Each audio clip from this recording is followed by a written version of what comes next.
Welcome to our channel. Today we how to connect Prisma migrations in a production workflow step by step clearly. Start by ensuring you have Prisma installed in your project. Navigate to your project directory using the terminal. Run the command to create a new migration. Use the command npx prisma migrate dev.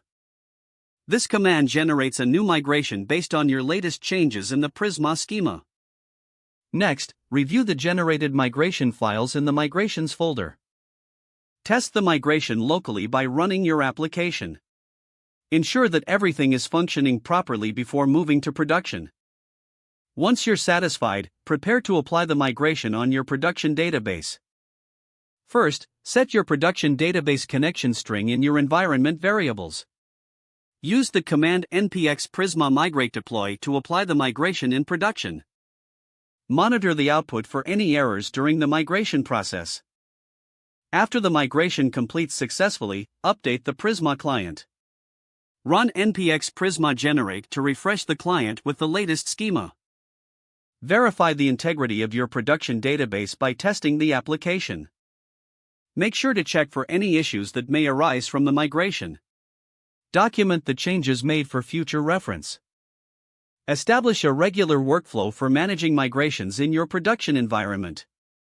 This helps ensure that your database stays in sync with your application's needs. If the page does not load, refresh the browser or try again in a private or incognito window. Make sure you are using the correct email address, then retype it carefully to avoid small typos. If your password is not accepted, use the reset option and create a new strong password you can remember. Check your spam folder for verification or security emails, then complete any requested confirmation steps. Enable two-factor authentication if available to improve account security and reduce unauthorized access risk. After signing in, review your profile details so your contact information and settings are accurate and current.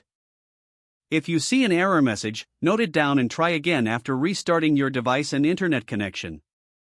Log out when you finish, especially on shared devices, to keep your account and payment information secure. If the page does not load, refresh the browser or try again in a private or incognito window. Don't forget to like this video and subscribe to our channel for more step-by-step tech guides.